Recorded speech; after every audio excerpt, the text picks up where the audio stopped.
মুন্না খালি গায়ে লুঙ্গি পরা, মাথায় গামছা বাঁধা, কাস্তে হাতে ধান কাটছে। দূর থেকে পাখির ডাক, কুয়াশা ছাওয়া পরিবেশ। এইখানেই আমার স্বপ্ন, এই মাটিতেই আমার বাঁচা মরা। বাপ দাদারা যেমন করে গেছে আমিও তেমনই করি, তবু যেন কিছুতেই কুলিয়ে উঠি না। রুমা এসে মাঠের পাশে দাঁড়ায়। এই শীতের মধ্যে তুমি কেমন করে ধান কাটছো গো? তুই বুঝবি না রুমা, এই ধানের ভিতরেই আমাদের ভাত, আমাদের বই, আমাদের ওষুধ। গ্রামের হাটে মুন্না ধান বিক্রি করতে এসেছে। মোচ্ছেদ ওজনের ঝামেলা করে ধান কম দামে নিতে চায়। এই যে মোচ্ছেদ ভাই, গতবারও তো এমন কম দামে নিছেন, এবার একটু দাম বাড়ান। বাজার তো দেখছেন মুন্না ভাই, এই দামে না দিলে তো আর কেউ নিবে না। হারুন মাস্টার এসে মুন্নার পাশে দাঁড়ায়। মুন্না, তুই সরকারি প্রণোদনার জন্য নাম লিখালি, ইউনিয়ন অফিসে গেছিলি কখনো?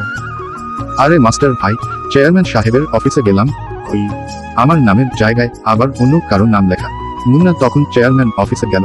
চেয়ারম্যান সাহেব, আমি নাম লিখাইছি ধান বিক্রির সহায়তার জন্য। তোমার কাগজপত্র ঠিক নাই।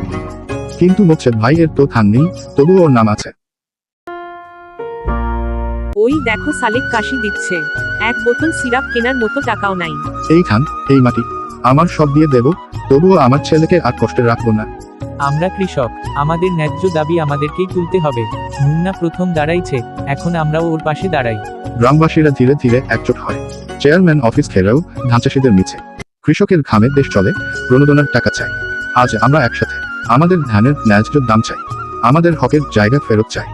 ধানে ভরা মাঠ, নতুন সূর্যোদয়। মুন্না হাসছে, সালেক স্কুলে যাচ্ছে, রুমা গৃহস্থালী করছে, হারুন মাস্টার পত্রিকা হাতে দাঁড়িয়ে। একজন মুন্না জাগলে পুরো জাতি জাগে, কৃষক বাঁচলে দেশ বাঁচে।